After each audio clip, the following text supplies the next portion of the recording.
Okay, mic check. Give me a thumbs up if you can hear me loud and clear. Thanks, Mars. Okay. Is there any background noise coming in from my side?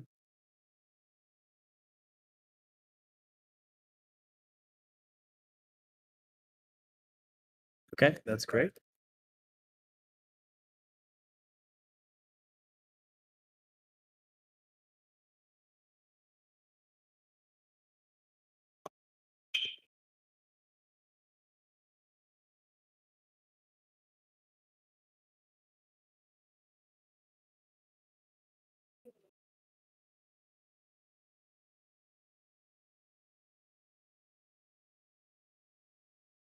Roberto, welcome to the stage. Yo, Yeah. can you hear me? Yeah, loud and clear. You see me? Yes, we can. Although in the event that interferes with our ability to see the presentation from Leighton team, we might ask you to go up. But in the meantime, I've thought about how I could contribute to being a host today, and I was just going to play sounds, but I'm seeing now that we do not have the ability to play sounds. Where there's a will, there's a way. I was going to play sounds like Michelle Obama, get down. Hey, I made someone laugh over there. So we got the peanut gallery here today. Everyone say hello. Alan's like, don't put me on the screen. All right, hey, see you later, man. Hey, have a good day. Yeah. Hell yeah. Okay, well, I'm gonna start the stage and then we'll let people come in.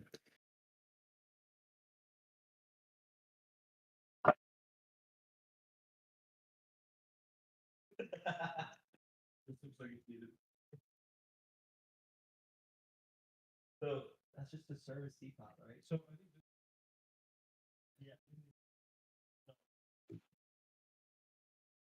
So this one I'll be down here in underground in Novelty Search inside the Discord. Although I actually liked the format last week of kind of speaking into Twitter. I think it's a great way to like bridge worlds. And the difficulty obviously is the presentations. People want to do presentations, they have slides, those slides can't come through. Yeah. So we'll get Joseph here. So we got Abe be on the stage as well? Yeah, he can be for questions and stuff. Okay, great. I guess to request to speak, or I don't know if you can drag him.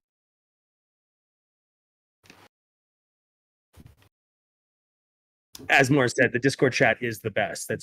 There's way more interaction with the conversation inside the Discord chat.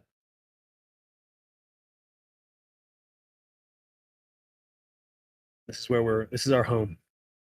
It's safe. Yo, what do y'all think of my new office setup? Hey, yo, I got some lights. I'm gonna get some plants. Oh wow, it's a real room, damn. Yeah, Nice. I know. Disco lights, psychedelic. Yeah, well, they were talking in the game room, so I figured I would go to a more quiet, secluded place. But I got to leave the door open because I have a ventilation issue in this room right now. Carbon dioxide in here gets upwards of 2,000 ppm, which is enough to make you very drowsy and give you a headache. So I'm gonna leave the door open for ventilation. I'm also, gonna let y'all do y'all's thing, and then, yeah. Ventilation is Okay. very important. Well, I say go. I'm very excited to have Cameron and Joseph and Caro and Abe on the stage. People may know who these characters are. Some of the most important people in the Vitensor ecosystem, in my estimation. Cameron, I think you've been in the Discord here since 2021, no? Yeah. Yes, I have. And we hired Cameron as a intern, a very successful intern. We paid him like an illegally small wage for an illegally long period of time, and he has fixed the chain and saved all of us from being destitute a number of times. Cameron just about runs the Nucleus team at OpenTensor, even though he's not at OpenTensor. He's maintained the BitTensor API, the SDK, front ends. You've basically been everywhere from start to finish, really, as one of OpenTensor's core employees for years.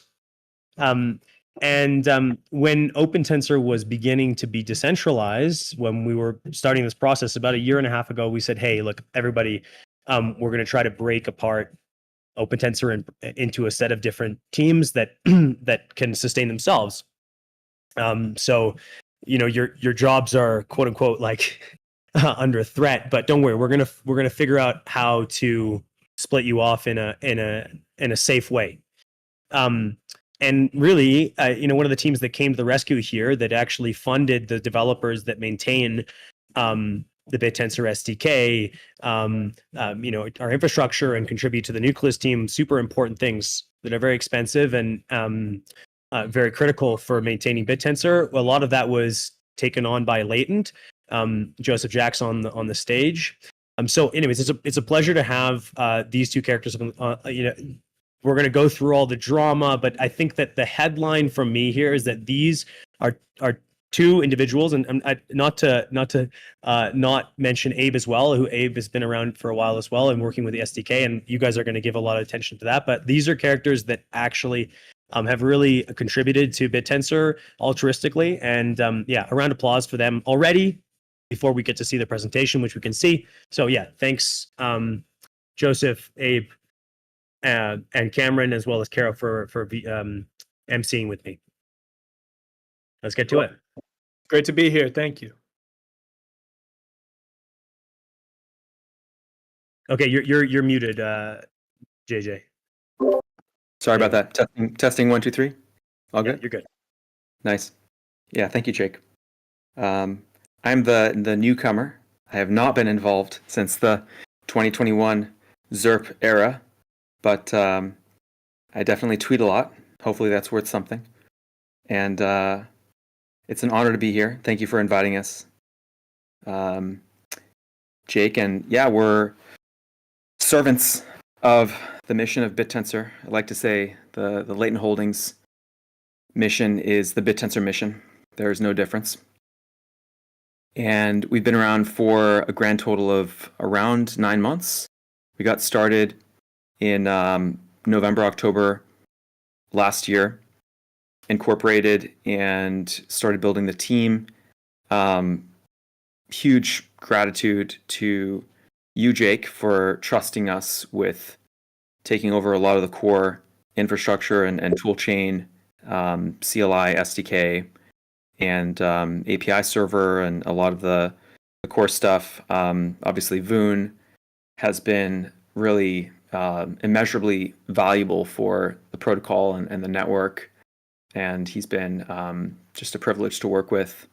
One of the most talented people I've worked with in my career. So I'd love to go over kind of what we've done a bit as Latent Holdings, and then pass it over to Abe, who leads TauHash, and kind of get to the core nitty gritty of things. But just to kind of cover what we've done, Latent is doing a variety of things. A lot of what we do is focus on open source and making BitTensor easily understandable, accessible, discoverable by people. So one of the things we've contributed is Tau app, which we think is kind of a different take on an Explorer analytics experience. I think a lot of people use Tau app. Obviously, we're the folks behind TauHash, which we're going to focus on today.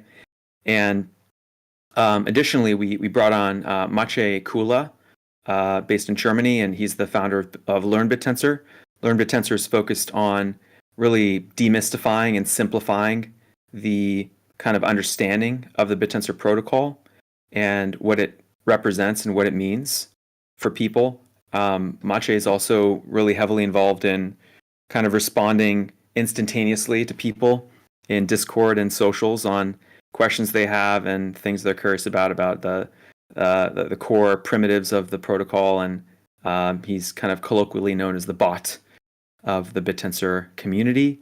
Learn BitTensor also produces a lot of research pieces. So on the open source side, like I was mentioning, Latent maintains a lot of the core pieces of open source kind of primitives and tooling for BitTensor. Obviously, the SDK, the CLI, async substrate, BitTensor wallet, decode, as well as DRAND, the DRAND client. So a bunch of core infrastructure. I would venture to say that we're the number one open source contributors to BitTensor outside of the foundation, which we're really proud of and continuing to invest in and actually increase and deepen our investments in. We also are really privileged to maintain the BitTensor developer documentation, which is kind of the first experience for people that want to build subnets and understand how to program against the BitTensor primitives. And we do run validator and chain nodes, light nodes for subtensor at that URL. Additionally, we've done things like build a layer 0 integration and sort of a bridge, making it easy for folks to build these kind of wrapping and extensibility tools for Tau to provide easier liquidity on ramps and integrations there. So just some highlights on the open source side of things. I think this is just in the last 9 months. Latent has produced over 100 releases for BitTensor core, close to 4,000 code commits, and close to 1,000 pull requests, 173,000 lines of code changed. Actually, 6 months. That's pretty crazy.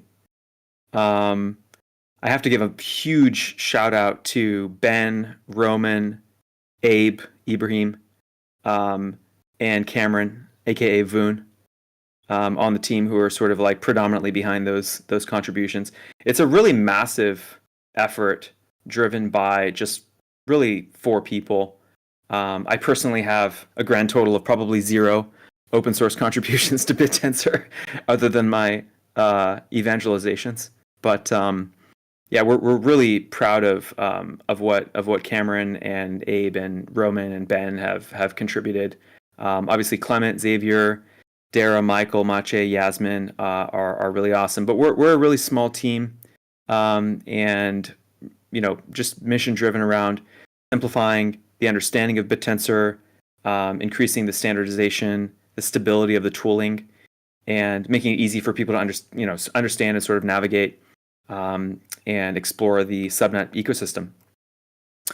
So yeah, with that, I guess I'll pass it over to Abe. Speaking of subnets, Tau hash is subnet 14. Some of you might know that. And for those who don't know, what is Tau hash?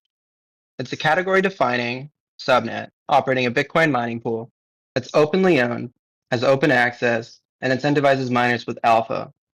We offer wide support to miners, which increases the participation to the many, not the few.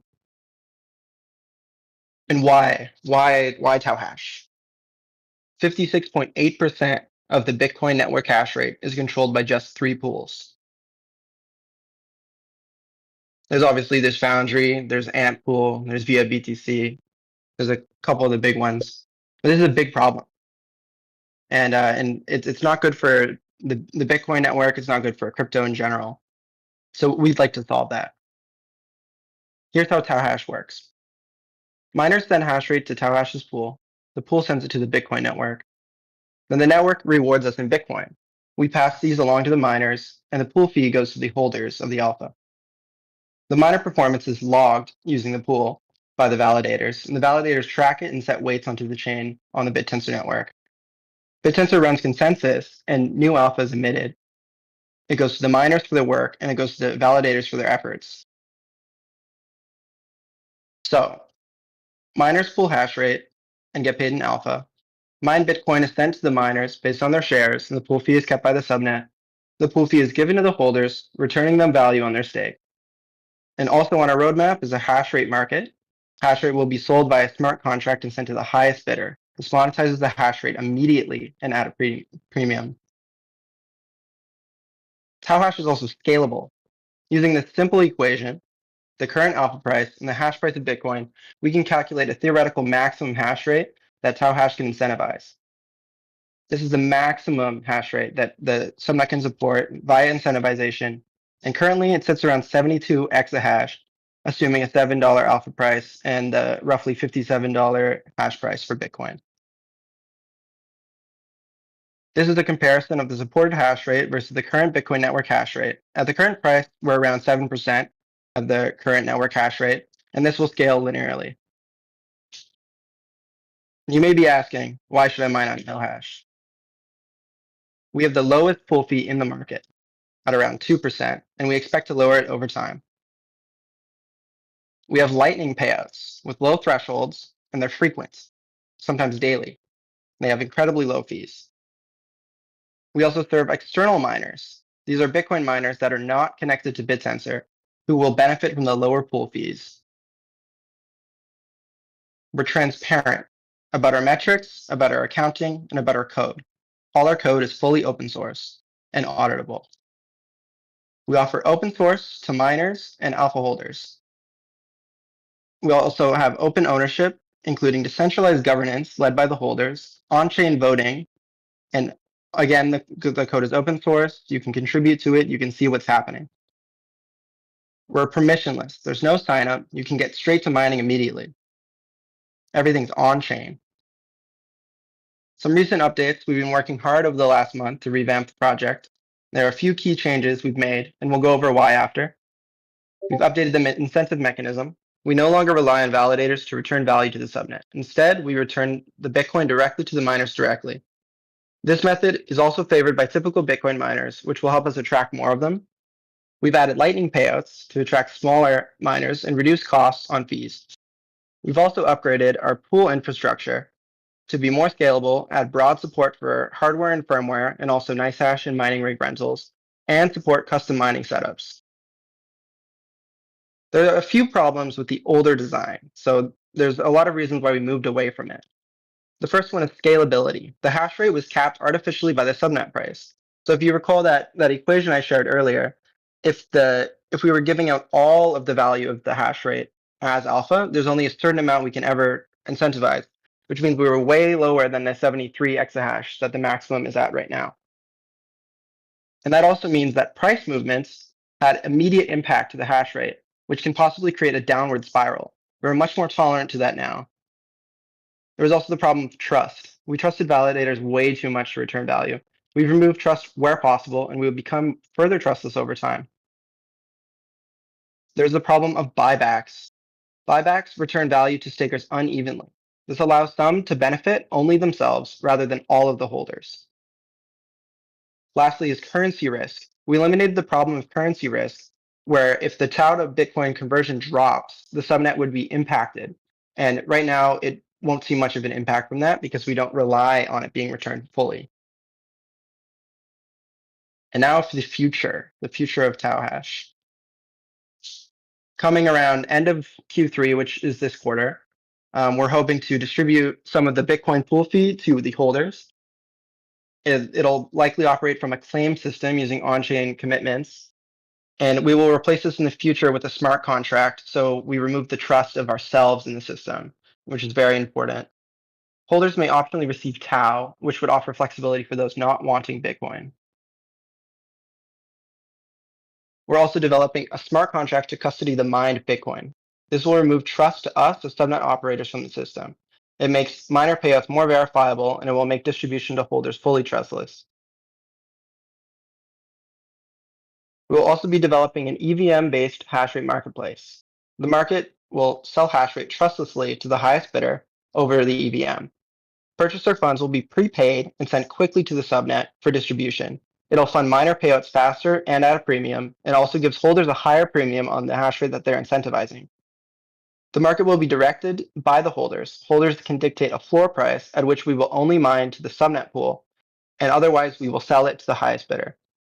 We will also make decisions about accepted currencies and pricing oracles, etc. But that is to be seen. It's still in the design phase.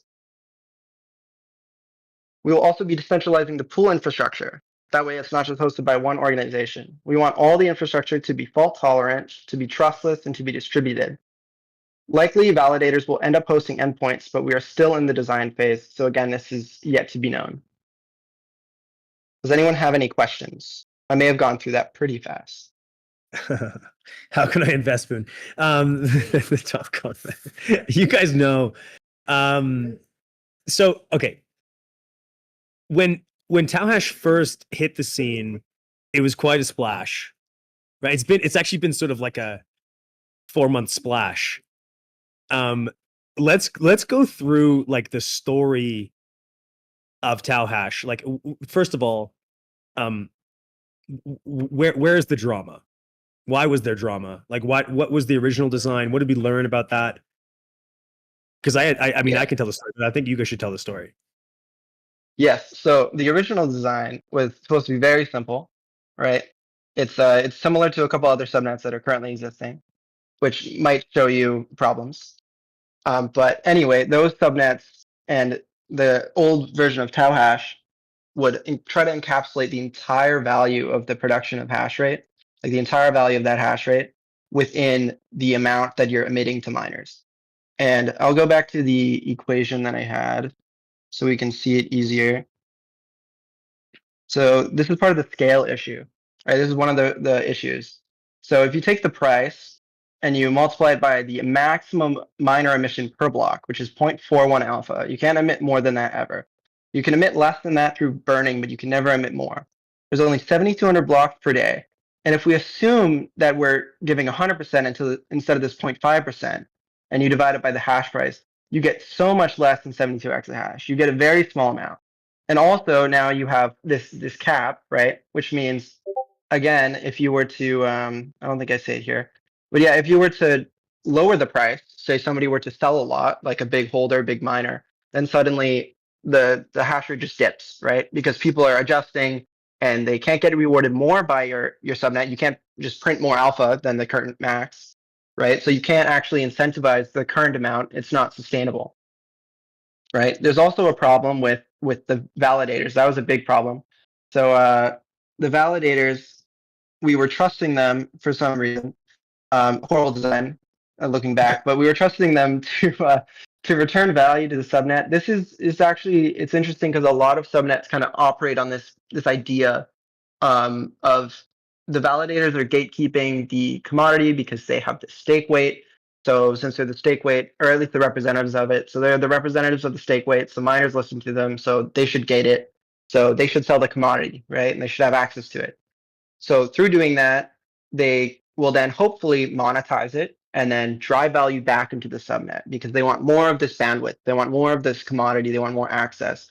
And this is the same thinking I had for Tauhash is, well, if they're getting Bitcoin, right, then they can sell this Bitcoin and then they can use that money to buy more alpha should they want more Bitcoin. And then they should keep doing that and we should just have a return of Bitcoin coming to the subnet. But instead what happened is a lot of validators just kept the Bitcoin. They sold the Bitcoin. They funded their validator operations elsewhere. They funded their subnet design elsewhere, right? So it didn't work. It wasn't great.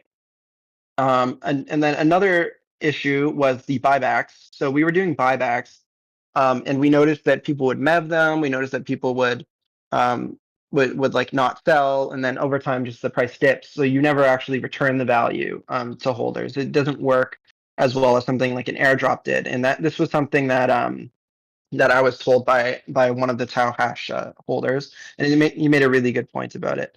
Obviously, the currency risk, but that's a smaller problem. And then the redesign, what we did is we decided instead of taking all of the Bitcoin, right, and having this problem of the scale, right, and having to match, because we had to match the amount that we took out, right, that we made the miners produce for us. We had to match at least that, and there's very low margins on that. So it's very hard to match 100% of that all the time and to never have the price dip. So instead we said, what if we operate like a regular pool? We just give back some of the Bitcoin. We take our pool fee for giving them rewards all the time. And then we're still incentivizing them to be in the pool. We can still use their hash rate and redirect it to sell it. But since we're returning the part of the Bitcoin immediately, we're now lowering the amount we have to incentivize by a huge portion. And then there was, yeah, that was basically all. But then there was people, people saw these issues. They brought up these issues in the channel rather rudely. And we responded and we adjusted, and that's how it goes, right? And that's what we hope to do in the future. So if you have issues with how it's designed, if you have feedback, we love to hear feedback. We live on feedback. Can I show the formula again? Yes, I can show the formula.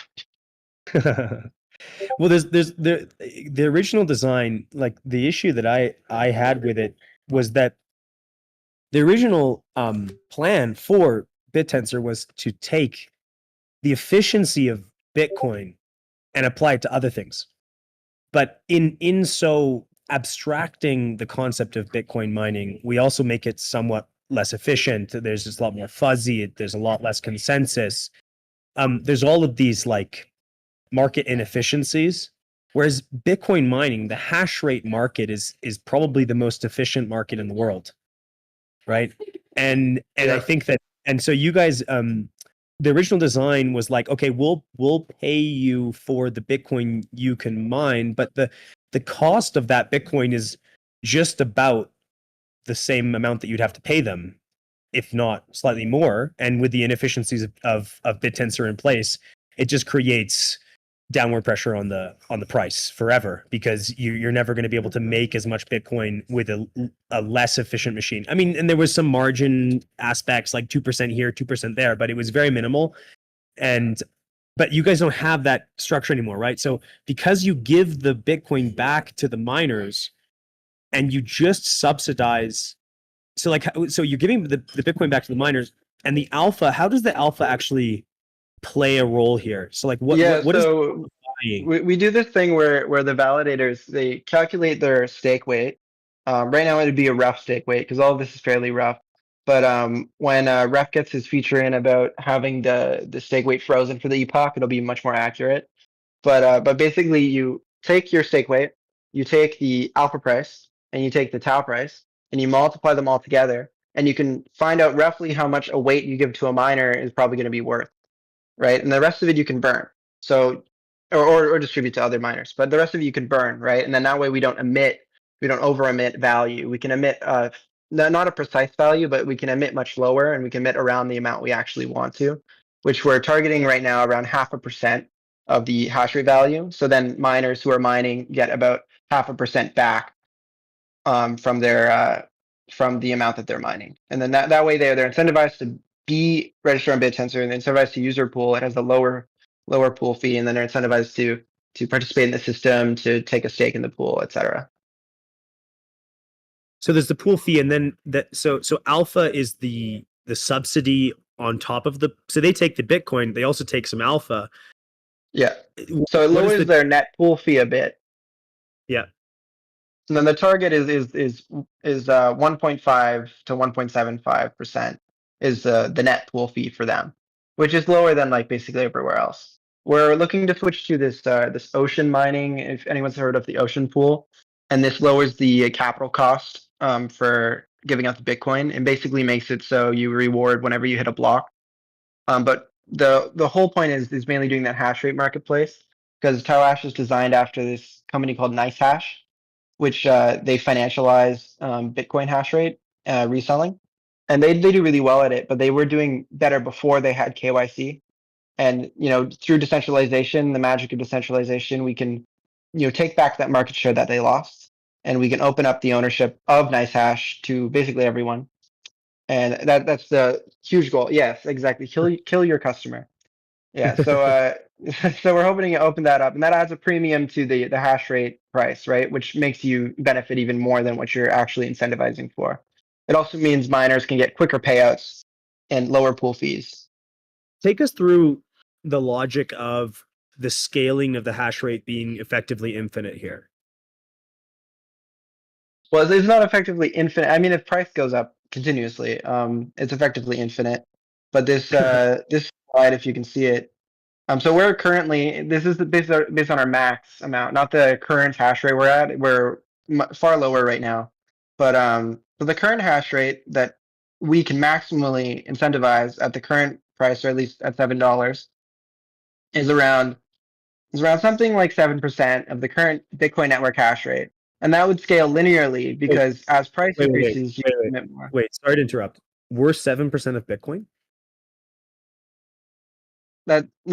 It's the maximum that we can incentivize. So assuming 100% of the alpha gets emitted to miners, it would be for 7% of the network hash rate. So that's what we can scale up to. So people what are can we- deploy.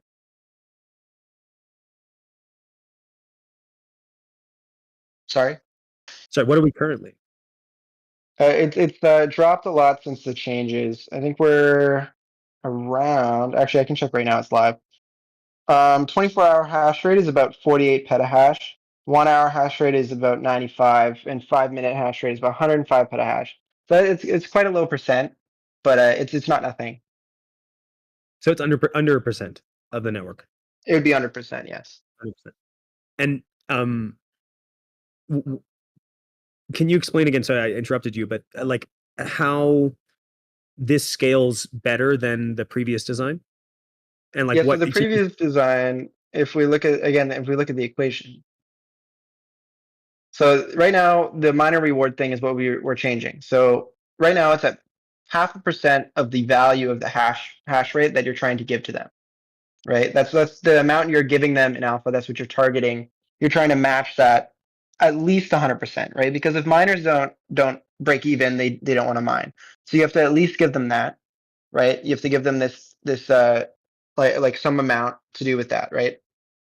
So their theoretical production is hash price of the like Bitcoin network. This is like a hugely like calculated metric. It's available everywhere. It's fairly big consensus on it. So the hash price changes based on like network difficulty. So how likely are to hit a block, what the current like fee rates are on Bitcoin, what the current Bitcoin price is, etc. And so you get a hash price, and that's something like $57 to $58 per petahash a second per day. So that's the amount you could expect to mine, assuming you don't have any issues with the variance of blocks or anything. And that means that per day, if we wanted to incentivize some hash rate based on the petahashes, we would want to incentivize it. If we did 100% reward, like 100% subsidy, we paid for all of the Bitcoin and just took it all, we'd have to do the price times 0.41 times 7,200 blocks a day divided by the hash price, right? And that's very, very low. I could calculate it right now, actually, and then just to give like a illustration of what that is. 0.41 times say $7, 7,200 blocks divided by the I think it was, what did I say, $57. That's about 362 petahash. So that's over only 3 times what we're currently at, right? That's not a high ceiling. We were at like 10 exahash at one point when we first launched Hash, and we would like to get back to that. So this would be a problem, right? You would need the alpha price to go way up for you to ever get back to that. But if we lower the miner reward part of the equation, if we lower it to a smaller subsidy, and then we end up giving back some of the Bitcoin to also pay for that Bitcoin that's coming to you, as you give some of it back, you only keep the pool fee, which is a standard thing in Bitcoin mining anyway. So you're able to scale much higher by just lowering the amount that you have to pay for, the amount you have to cover. Okay, makes sense. And Cameron, one more question for me. I don't want to derail the presentation like I do every week. But secondary market for hashes. Where is this secondary market for hashes? I didn't understand. I've never heard of that actually before. Like my understanding was that there was pools, but there's another level to the market. Like It's a huge thing. So the NiceHash founder talked about it in an interview. I think there's like different like opinions on why it's great, but it's basically like futures, right? Like hash rate is effectively a future for Bitcoin. There's like a varying like production of it, because the hash rate, like obviously it fluctuates based on your contract. Assuming you can hit like a specific quantity of hash rate, and then the difficulty like adjusts, you'll have like a variance in the amount you'll actually produce. but roughly it's like a futures market, right? And it's also like something you'd want a futures market on top of, right? So you'd wanna somehow hedge your risk as like a mining pool. So you would say like, I don't know how much I'm gonna produce, but I have to pay all the miners who are giving me hash rate because they expect to cover electricity even if I never hit a block. So I need to somehow hedge the block luck, right? Because the blocks don't hit perfectly on the probability of your hash rate as a percent of like the network hash rate. You're not always going to get that amount. On average, you will, right? But on average means very long time spans, right? Might mean forever. Over the course of the Bitcoin network lifetime, you might never hit that average, right? You could be extremely unlucky and then your pool goes bankrupt. So you gotta, hedge it some way. So there's futures markets on top of that. People also do it for arbitraging, right? If you were to want to speculate on the Bitcoin price, you could also do it that way. You just buy a hash rate contract at a certain price, and then if Bitcoin price goes up, you made money. But there's tons of markets that do this. There's Nice Hash, there's mining rig rentals. I know there's a couple Tau Hash competitors popping up on solo chains. Very cool to see. Where can we find these competitors to Tau Hash? There's one that went bankrupt. I forget the name of it.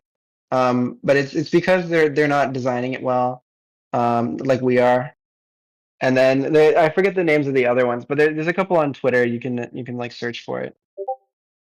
Okay, so I'm going to back up and see if there's questions from the chat. I've obviously gotten all of mine in. Are there any questions from the chat from the stage? Rob, Abe, I guess you have questions about what you're building. If not, then perhaps we can go forward. But Rob? Oh, I was just gonna say, I think that it makes a lot of sense. The direction that y'all are taking Tau Hash. I'm curious to know if there is an actual market where maybe say like can I buy the right to hash power? Like So that's what I would be. Yeah, it's like options. You'd be buying the hash rate, and then it would be giving it to you. Nice hash, because it's hard to like get a perfect hash rate like guarantee, right? So what they do is they estimate based on uptime and stuff, and they say like we have a fairly good guarantee of uptime of these miners for roughly this quantity of hash rate. We'll direct that to you for X amount of time, and until like all the amount of like hashes that you paid for, like the volume of hashes, right? Multiply like hash rate by time is like covered, right? So that's something what we will do.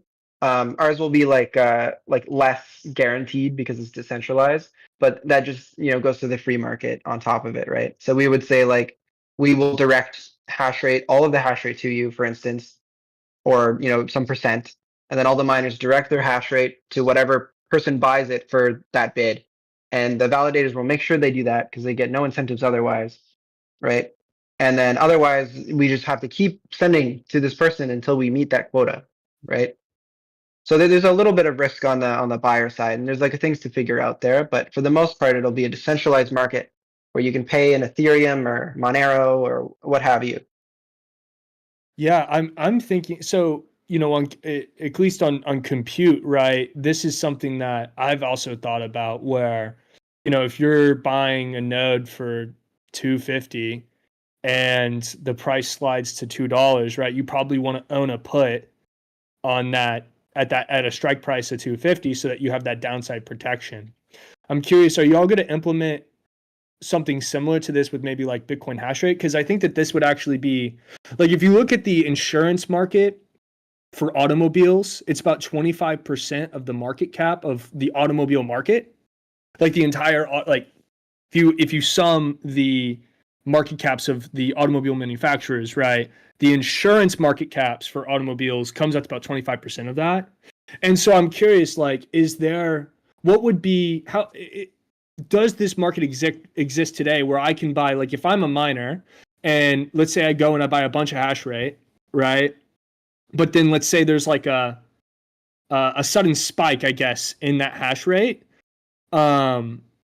Is there, I guess you would want to buy a put in that instance because hash rate would decrease your earnings. Am I correct? Yeah, I'm not sure if we could construct a put. on it. But yeah, the global hash rate, if it spikes, your earnings decrease unless price spikes like relatively, right? Interesting. Yeah, Very cool. so because it's like I like it's fully that. competitive, right? Yeah. It's the same Very- thing with mining, like on BitSensor. They don't want to oversubscribe, right? If you oversubscribe, you pay too much electricity for what you're producing. You lower your profitability. But if you undersubscribe, people get more Bitcoin than you. Interesting. And then Interesting. yeah, I'll read So some more questions. by proxy, a way to like probably a financialization on top of the Bitcoin mining market, like the entire market, is probably buying like calls and puts on electricity prices. But I don't even know if that market exists. I'm sure it does though. Yeah, but that would have to be like global, like average, like electricity prices, right? Or probably weighted because you weight towards the cheaper ones, right? Yeah, Look at these news. it's so cool how Bitcoin makes electricity portable, you know? And Yeah, yeah, I won't like remiss about this too much. I don't want to derail the conversation, but yeah. it's like if you wanted to buy like electricity is electricity, but like electricity is kind of localized, right? I can't just go get electricity from Iceland and bring it to my house in Texas, right?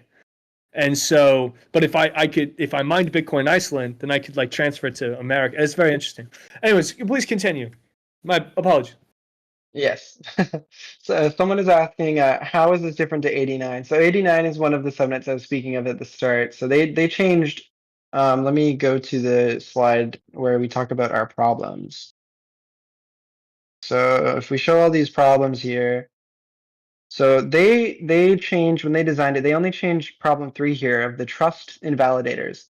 So all they suffer from all these other issues. So that's the main difference with them. And then why not make the pool fee 0? Oh, sorry, what? I was just gonna say that like we don't want to beef on other subnets here Yeah. either. Like there's a longer conversation we probably would have to get Ref up on the stage to do it justice. So it's not intending to throw shade as they say. But let's go to the next question. What was the next one? Totally. Why not make the pool fee 0 until you dominate? Then you can monetize the hash power. You not be limited only mining Bitcoin. That way, I'm sure miners will. So this is something. This is something that that Fish brought up as well. He was saying like, why not make the pool fee low and then use that to market so you get a lot of hash rate. But the problem with that is hash rate is a very elastic market, right? So like the demand is super elastic, or sorry, the supply is super elastic. So they will just move. The miners will just move. If you increase the pool fee, they just move. So it doesn't make sense to subsidize temporarily. You have to pick like a forever rate, and then market, hope people like to get to you. You can't like change it too much. If it's so elastic, Cameron, then why isn't everybody here mining on Tau Hash? Well, obviously Today. there's like there's obviously like social like layers to this, right? We have to market the product more to more people, get them to see it because even though it's a great product and it's one of the best products, is you need people to come and they need to see it and they need to realize how good it is. So we need to still market it, but the main thing is we can't make it 0. We do have to pay for the capital cost of the Bitcoin until we switch to Ocean. We have to pay for the inflation that is happening when we send stuff to miners as well. Right. Is the hash rate specific to Bitcoin mining could be used to mine another shitcoin? Yeah, it totally could. You could mine any shitcoin. I think that's something that Quant suggested is what if we did like a multi-pool where we like target other coins, whatever's most profitable. But if anyone like is familiar with the mining as a like a business, that typically doesn't work well. There's a reason Ant Pool is mainly on Bitcoin. They do merge mining, which is something we could start doing. Is the sum of hash rate can be rented and used for buyers' intended purposes? Are there measures in place to prevent the hash rate from being used for nefarious purposes? No, there are no measures. I don't like. I would hope we don't reach over 51%. Because that would be a lot to wield, but it's possible. And I mean, if we do, we can't do anything about it. That's the beauty of decentralization. Subnet, okay, they're just talking about 89. Yeah, that's roughly a good comparison. Any other questions, guys? Lowering the pool fee is marketing. And some of lowering the pool fee is marketing. But you shouldn't like use it like that much because again, it's like the problem with if you ever heard of it, the Subway footlong $5 footlong problem. So Subway put footlongs at $5 for like forever, and then they tried to bump the price because there was a discount, right? They tried to bump the price back to a normal price, and nobody wants to buy Subway anymore, right? So it is just I think it's overpriced, right? It's you change the perception. It's not great long term, and obviously Subway is much more inelastic of a market. Like people will pay more for subs, but people are always going to switch Bitcoin pools really quickly, right? So if we can get down the cost of the pool fee because we're openly owned, so each individual can stomach a different cost for running this infrastructure, right? You don't have to just worry about a huge amount of employees, right? We're open source, right? We don't have to pay all those costs, and we can get that down. Then we can just get all the people because people will come to us, right, for the lower pool fee. Again, we have to market it though. And negative fees. We're not doing negative fees. It's a horrible idea. That's actually negative fees is what it's like Cubic or something is trying to mine the Monero network right now, and I they're was trying to gonna take bring this over. Yeah, they're trying to take over the Monero network with a It's- 51% attack, and it's a good idea if they can get to it. It's because Monero mining is like famously unprofitable because it's all CPU mining, so anyone can do it. So super efficient, way more efficient than Bitcoin, right? Anyone can do it. But the big problem is it's actually too efficient because people steal electricity and steal compute through botnets and likewise, and they end up having negative profit, and it doesn't matter because they don't pay the expenses. So what this Cubic network did is they were like, what if we issue tokens to the people who mine Monero for us, and we pay them more? We actually fully subsidize. We give a negative fee to them. And the problem with that is it ends up with like the old design of Tau Hash, where now you're paying more than you could actually incentivize. And that means people, when they sell your token price will dip and dip and dip unless people keep buying in and subsidizing it, right? So you're creating the spiral downwards unless people keep buying in. Why does 14 feel so strongly against 89? I mean, I don't personally like we said at the start. It's a category defining subnet, right? We were the first to do a subnet like this. There's been at least 2 others. There'll probably be more. Obviously, compute subnets maybe more broadly is like the bigger category. But like no, I don't harbor ill will. Yeah, what if we just print Bitcoin? Yeah, if you took 51%, because that's what they're doing at the Monero thing. If they get 51%, they're hoping that they can just direct the block rewards fully to themselves because they've hostilely taken over the network, right? They don't have to pay the other 50% of the hash rate. They only need 51. Any coding development needed for providing hash rate or just providing a device?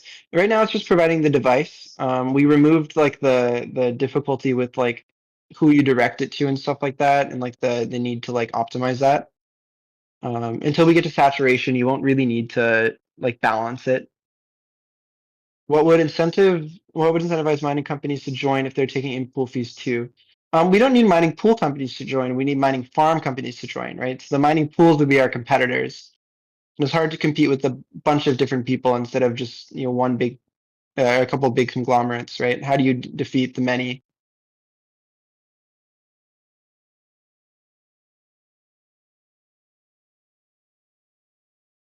Any more questions before we move on? 14 does not need a chef. That's actually I dislike that idea strongly. I'm not going to say more about that, but I don't like that idea. So no, that's not happening.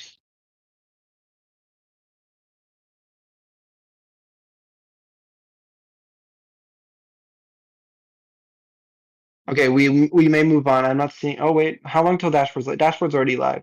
If you're talking about the alpha holders, we will have to put that up. So Q3 ends at the end of next month, so we will be working on it more and putting it up. Yeah, there's also tauhash.com. I think is the one that Abe prefers. It's the same one, but it's a nicer URL.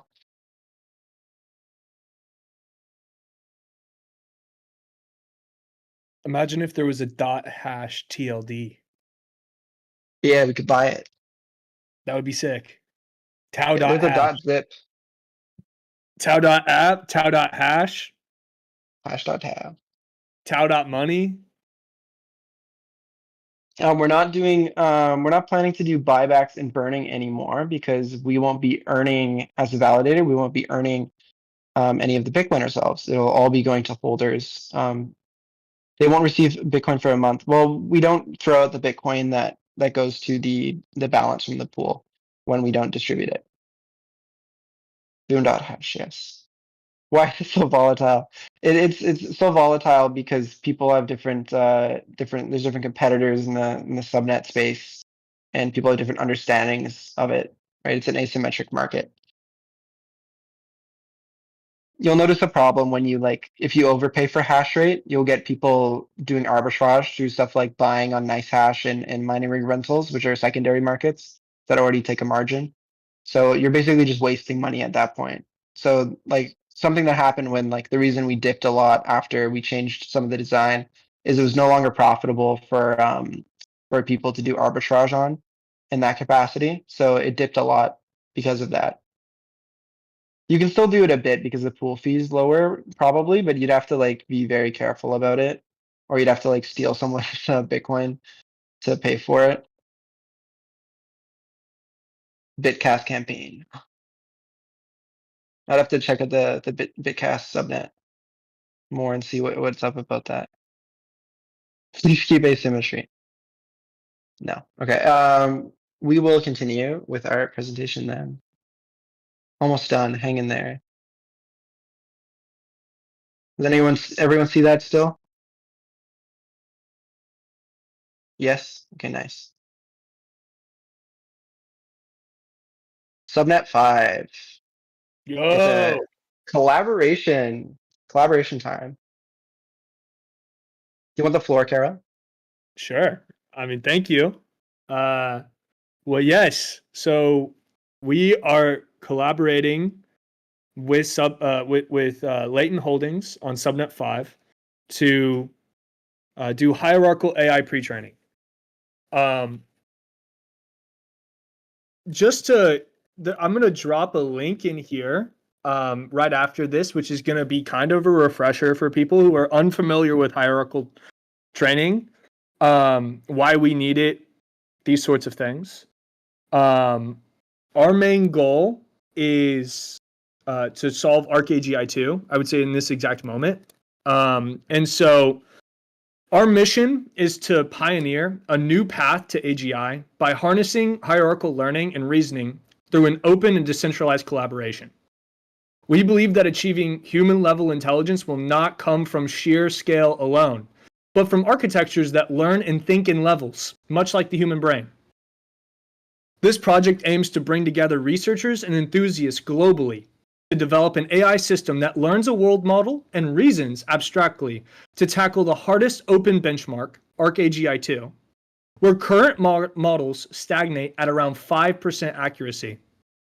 By combining the strengths and approaches like Yan LeCun's JEPA/HJEPA for self-supervised world modeling, and with innovations like the hierarchical reasoning model from Guan Wang et al., which just came out like a week or two ago, for more efficient latent reasoning.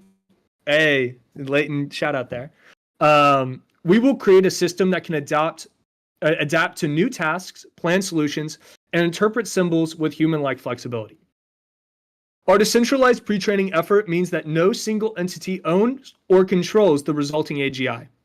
Instead, the project will use open source principles and distributed computing contributions to train the models, ensuring transparency and broad participation.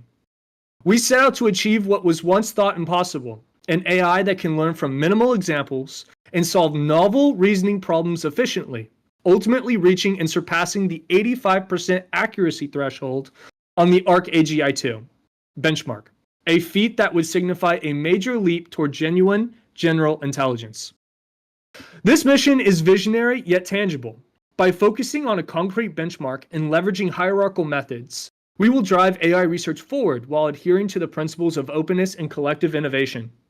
In sum, our project exists to guide open source AGI research towards machines that can learn, reason, and plan as humans do, and in doing so, close the easy for humans, hard for machines gap. Together, the community will build an AI that not only excels at ArcAGI2, but also lays the groundwork for safe, broadly beneficial artificial general intelligence. So I'm going to drop a link here. You guys can check it out, read it.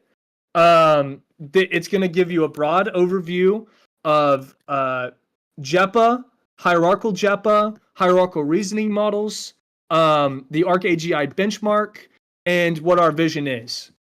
We're really excited to be working on this with Leighton Holdings. Feel very honored and blessed to have such a great partner in JJ and Voon. And together we're really gonna try to nail something that I think is gonna push the entire industry forward. Instead of getting these incremental improvements like we're seeing with Cloud 4.4 to Cloud 4.1, GPT 4.5 to GPT 5, we're actually going to be able to get a real step function in AI. This is our ambition, and there's a very clear benchmark for us to excel at, which is ArcAGI2. Yeah, go ahead. I just want to step in here, guys, and to anybody who knows Rob, knows that he's been talking about JEPA for way too long, way before JEPA was cool. But now JEPA's cool, and especially hierarchical training like this which is I think, as I understand it, it's very similar to JEPA. It's become very cool. This paper that dropped the other day. Who dropped it? What was this team? I believe it was. I had it just Sapient Inc. Yeah, and you've been talking about this forever, and so this just shows you how ahead of the curve Rob almost always is. So I mean that's just one comment, but okay, let's get down to so how does this subnet work? What is hone? What does that mean? What is that? It's an acronym for something? We're trying to hone in on AGI. Okay. It's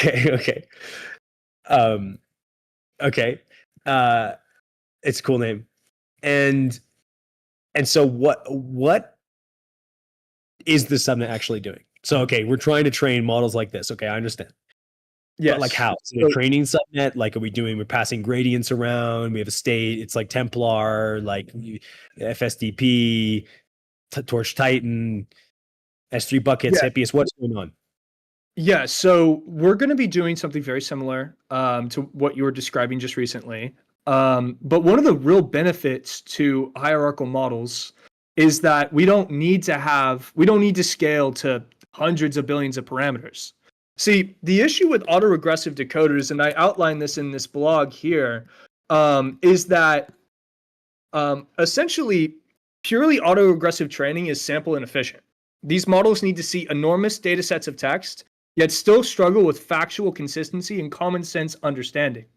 So a really great example of what I'm talking about, and I'm sure everyone on this call who's ever used any reasoning model that's like Claude, like DeepSeek, like these models, there are thousands of forward passes that must occur in just terms of reasoning traces, right? What's really interesting and great about hierarchical models is that you only do a single forward pass and you have your entire action plan. And so you can plan everything and do everything in a single forward pass. And then what you would do is you would take an off-the-shelf decoder they're a dime a dozen, right? I think how many large open source models came out? There was open source OSS that just came out. There was Kimi K2. There was GLM. Am I missing any? I think that was just like the last week that these models just came out, right? There is no shortage of very large, over 100 billion hyperparameter open source LLMs. Don't buy, don't stake.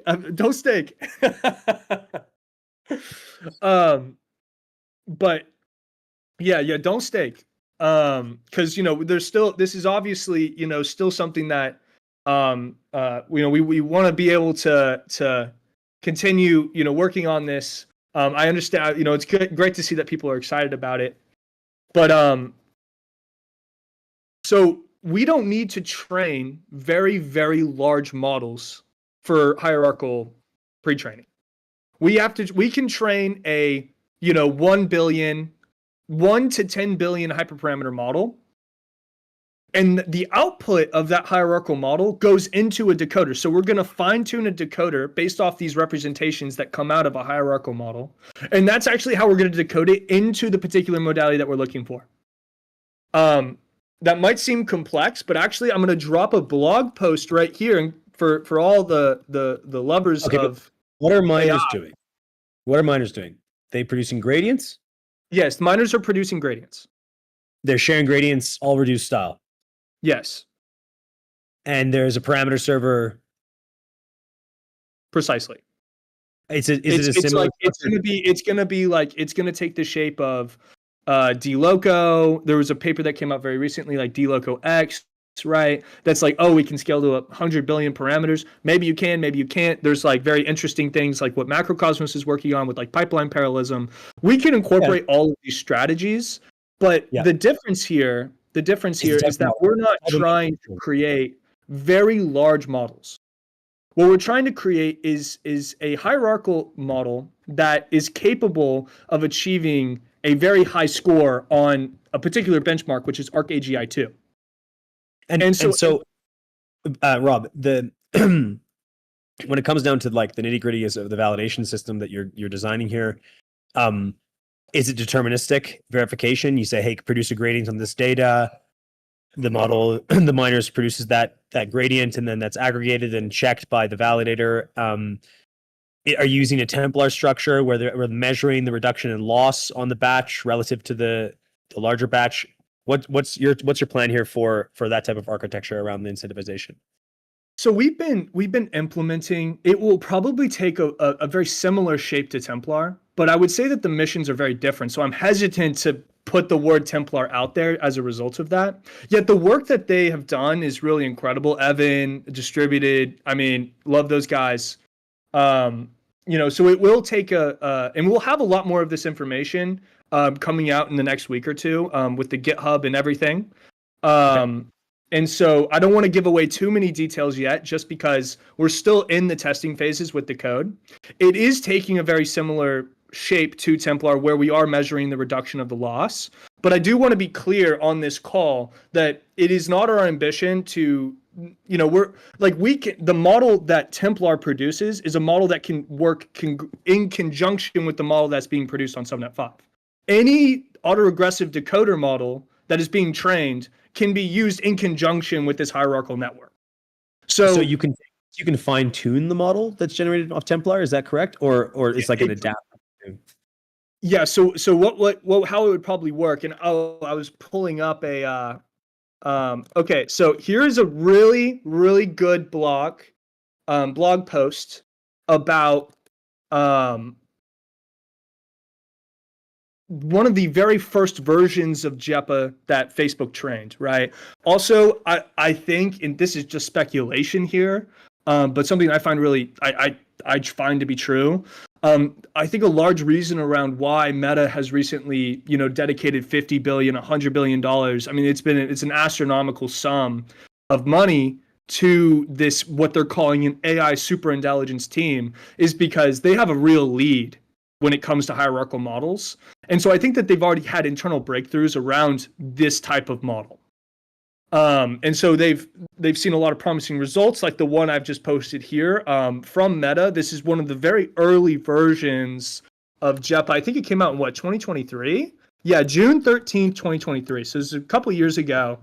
And what they did is they made a vision JEPA where you input you input an image, and it goes in with patches. If anyone's familiar with how image training works and computer vision works, you have these patches. What you do is you remove some of those patches, and then what the JEPA model does is it produces an abstract representation of what the model thinks should go in that missing patch. And so then you can take that abstract representation and train a decoder based off those abstract representations to, say, generate what should go in there, kind of fill in the blank style BERT's, if for those who know what BERT is, mass language modeling, very similar setup in this particular blog post from Facebook. And so I'll actually just screenshot it for those so I can be a little bit more clear. So they removed these patches in this picture I've just put in the chat here. They removed this patch from the image, had JEPA produce an abstract representation of what the model thinks should go there, and then trained a decoder to interpret the abstract representations to generate back into an image. And so you can see that with high fidelity, and these are very small models. I mean, very, very small models. And also very early research on JEPA. It demonstrates the sample efficiency of these models. It demonstrates that, maybe size isn't everything. Maybe it's the way you use the size, as I'm sure many people on this call have heard that before. And so this is really what we're trying to go after. And we have a very narrow scope that we're trying to hit first, which is solving ArcAGI2. For those who are unaware, there is a grand prize for ArcAGI2. And it's a there's I believe it's $750,000. If anyone knows, correct me if I'm wrong. And it needs to be an open source model in order to qualify for this ArcAGI2. They're already in progress on ArcAGI 3, but that data set has not been released yet.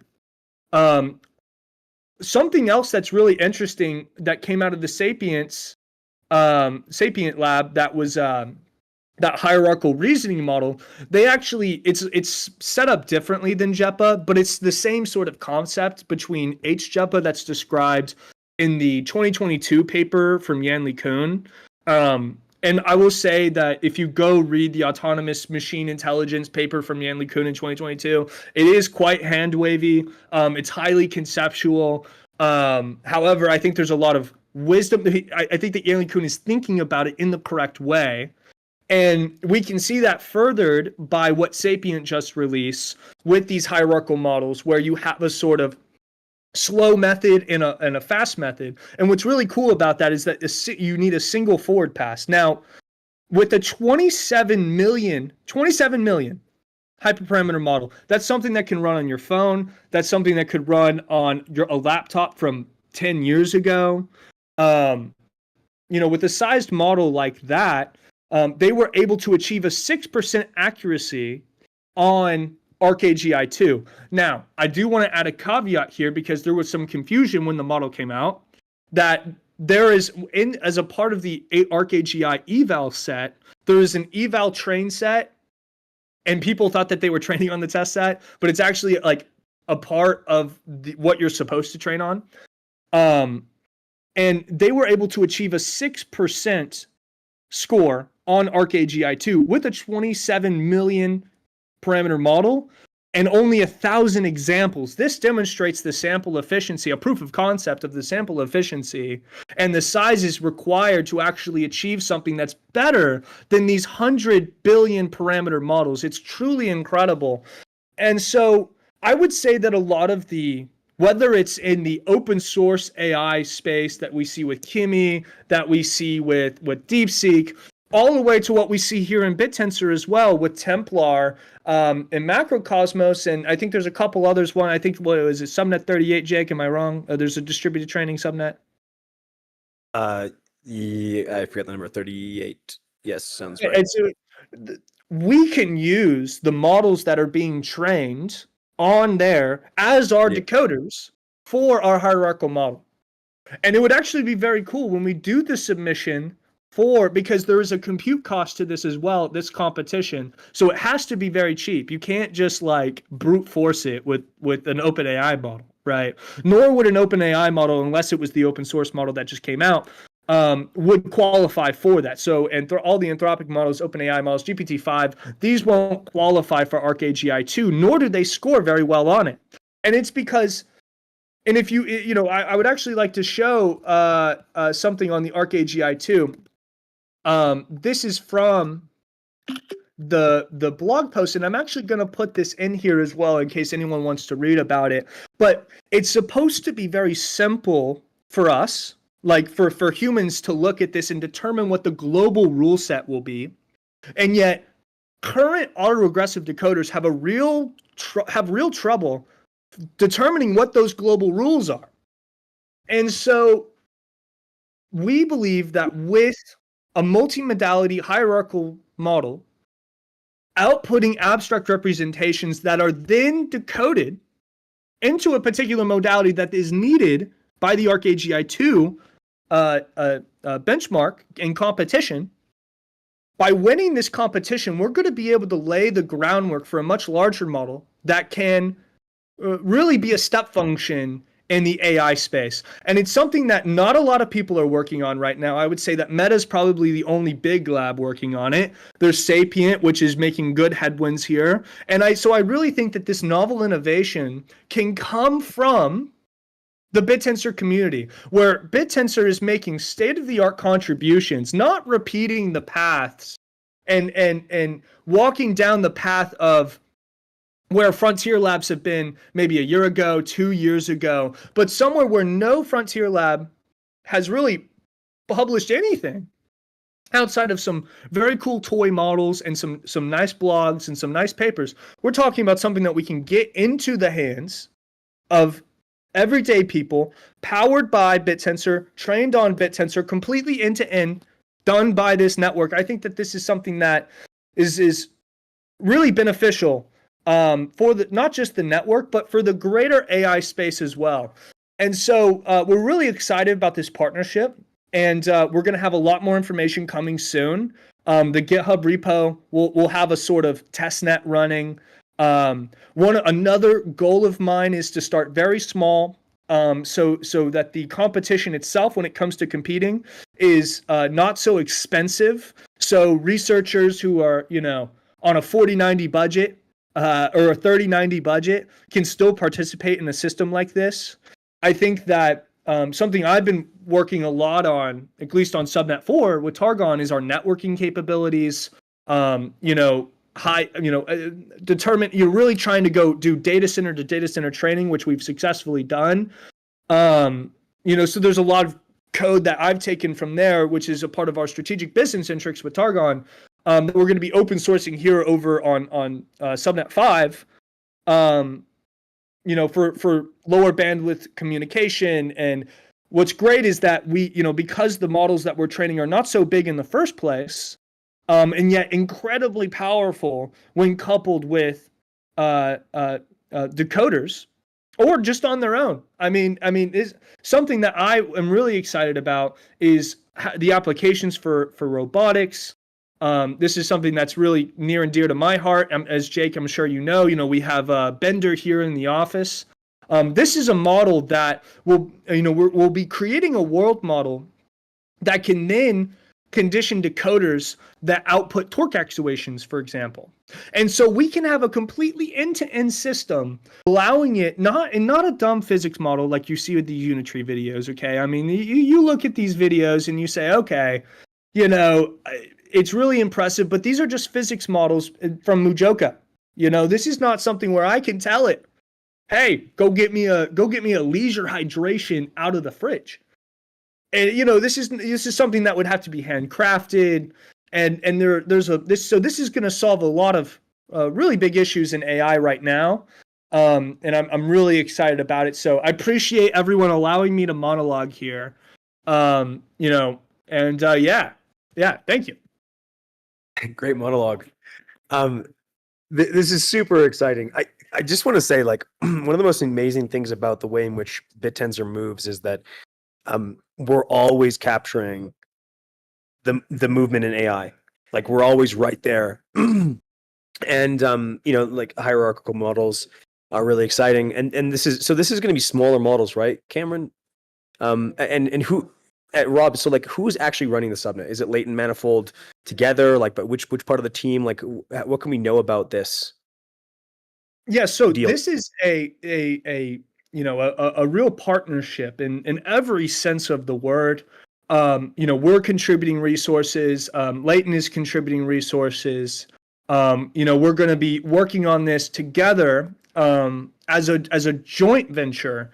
And so, there's in terms of the mechanics of the deal, I'll be honest. I mean, it's been quite hand wavy, at least from it's just kind of like vibe coded, in a way where it's just like, oh, let's, I came to JJ, I said, oh man, I have this real idea, you know how much I love JEPA. I've been having some real problems because, you can't register subnets right now. And every subnet person wants like $1 billion in $10.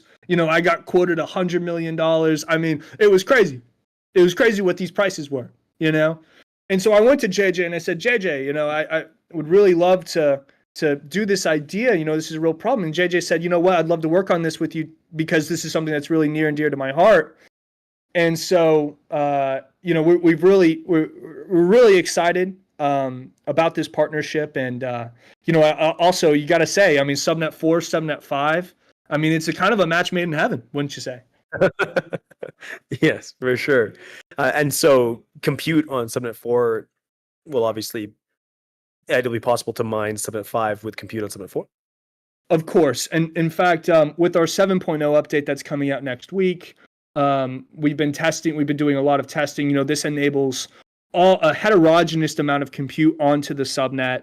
We'll be able to support CPU servers. We'll be able to support GPU servers.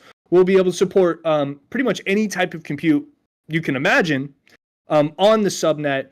And it'll also be a part of our rollout for our programmability layer for the Targon SDK, to where we can create essentially an AI model factory that not only is just supporting subnet 5 in our open source efforts, to push the limits of where AI is today, but also for the enterprise customers that we're currently supporting on subnet 4, allowing them to have that programmability layer to plug into their own applications, to be able to A/B test, to be able to measure analytics. Like, okay, this model that was fine-tuned for me 5 minutes ago got me a 3% increase in user engagement. And so, there's a lot of updates coming on subnet 4 that we're really excited to share over the next coming weeks. And a lot of this has been in support, not just for our enterprise clients, but also for subnet 5. Now, it's not going to be exclusively subnet 4 compute. I want to be clear about that, right?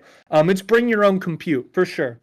Now, one of the things that's really important to me as someone who's mined some of these other training subnets is observability, knowing why, maybe not having to go to a 1DB, for example, to determine why am I losing? Why am I winning? Right? Oh, why is my sync score not working? Oh, this is something that I want to have a robust tooling for the miners so that we can really get a lot of efficiency out of these contributors. And I want to make sure that it's not winner take all, and that that it doesn't get eaten by a single group. I really want this to be something where, with your computer at home, you can reliably train and participate on subnet 5. Now, you'll have to know how to open ports, for example, if you have a residential internet connection, but still, I mean, that's kind of the idea that we're going for here. An open source, full collaboration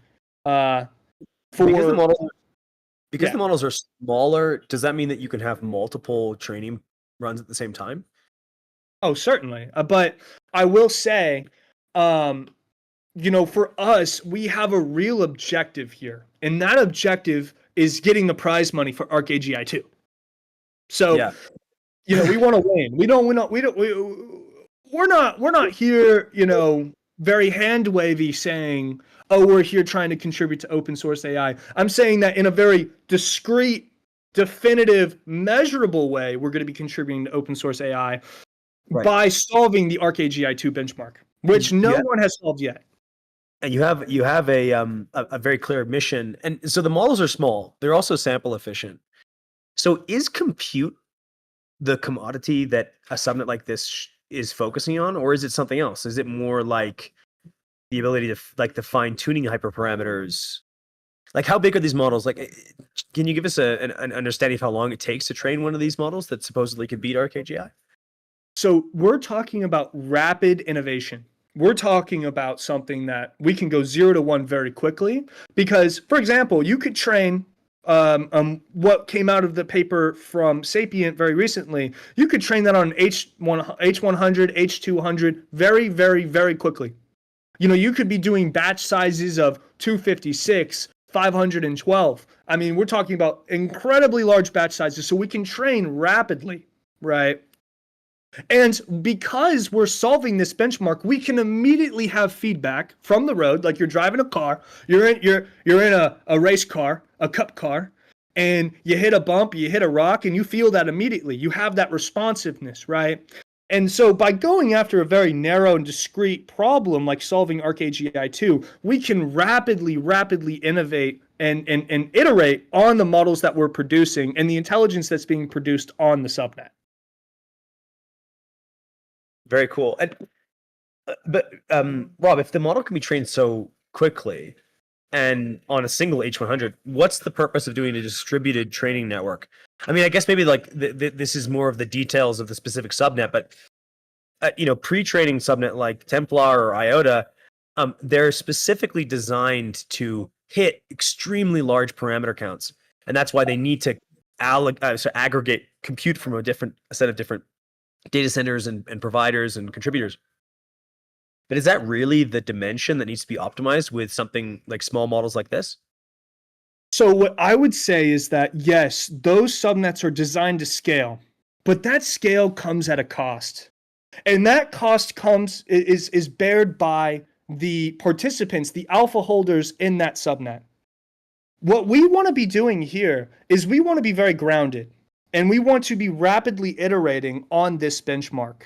And so what that means is that, yes, while the models are small, that what we can do is we can recursively optimize using the power that we've all seen here from subnets in BitTensor, how powerful they are at reducing the cost. I mean, I was looking at my subnet today, $1.34 for H200s. I mean, you can't beat these prices. Mm-hmm. You try to go get your own contract today, you're going to be paying $250, $240. I mean, you're going to be, maybe it's at $2 now. I don't know. I mean, I haven't talked to one of these brokers in a minute, but I'm just saying that, like, that is what BitTensor is really good at. And so the objective is, while we are training models, right, really our objective is to solve ArcAGI in the cheapest way possible, because this is a requirement from ArcAGI2. We have a limited compute budget that when they run the evals on they download the model and then they run the evals, we have a limited compute budget on what we can operate on. So this adds a cost function very similar to how there is with DTAO, there was a cost function implemented, in RootNet in pre-DTAO times. There was only a reward mechanism, right? So we're talking about like RL Gym, like 2016, OpenAI Gym when it's only a reward model, right? Now we're adding a cost function, with DTAO.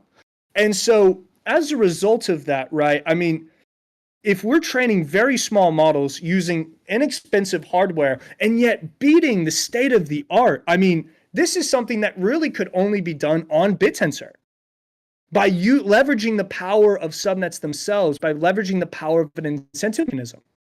And so this is something that we're really, really, not just excited about I'm personally excited about because I'm fulfilling a lifelong dream of mine, right? But also, this is something that we know that we can train these models and achieve our discrete objective, which is the ArcAGI2 benchmark and receiving that prize money, which is it's a pretty sizable amount of money. I think it's like $750,000. I mean, we're talking about, that's a lot of money. And that's something that we can win, especially if we only have to spend a very, very small amount on the actual compute itself. And so obviously the size of these models, like I said earlier, will probably start out in the 50 to 100 million range. We'll scale that up probably to 1 to 10 billion. We will conduct a lot of research. This will be an AI model factory, guys. I mean, we're talking about something that is constantly, iteratively, and recursively improving to solve one problem, which is the ArcAGI2 benchmark. And then we'll use those models in a variety of ways once we've produced them to do, coding and robotics and these other things on top of that, right? But by having something that really grounds us, which is that benchmark, we're going to be able to rapidly iterate in a way that we can show meaningful improvements in not just this very narrow kind of very narrow like range, which is like hierarchical AI models. But also we'll be able to do it in a way that does not destroy the alpha price. Right. It sounds like there's a lot of opportunity here, like with small models and a clear goal, and especially with the Power Bit Tensor to optimize things like how this subnet's going to be built. Like, what's the timeline for the actual release? So I want to do it quicker than 2 weeks. I want to say publicly 2 weeks because I don't want to box myself into a corner. I don't want to make my guys, yelling at me saying, I don't want to work the weekends, this sort of thing, right?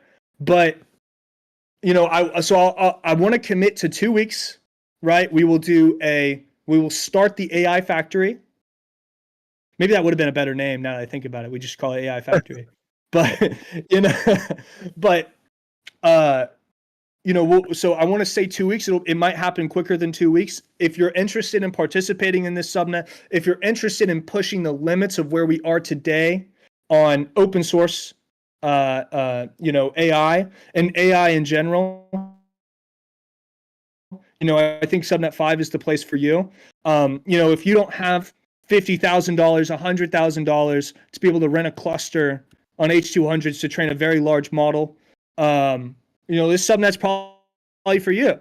And so we're because we have to do this in a very affordable way, not just because we have multiple cost functions. We have the cost function of price. We have really we're really kind of fenced in what we can do. It's like, they can spend $1 billion on their Formula One team, and you have a team like Haas who couldn't spend $1 billion, has probably never seen $1 billion.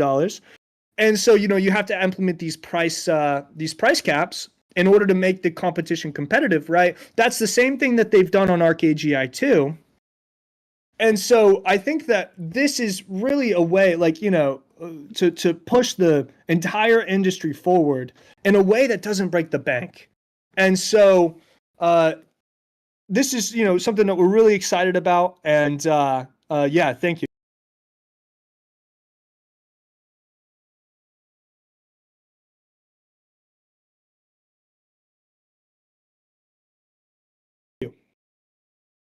Thank you, guys. This was a real pleasure. We lost Joseph, but we still have Abe and Cameron. Anything else we should do? Nope. Thanks for having us. Yeah. This was a huge success. Amazing, guys. Thank you so much. All right, Maybe we should do a bit tensor on 3. let's do a bit tensor on 3. Okay. All right. Bit tensor on 3. 1, 2, 3. Bit tensor. Answer. Thank you. Yo, thank you, everyone. Thank you guys so much. All right. I'll see all of y'all later. God bless you all, and God bless America. All right.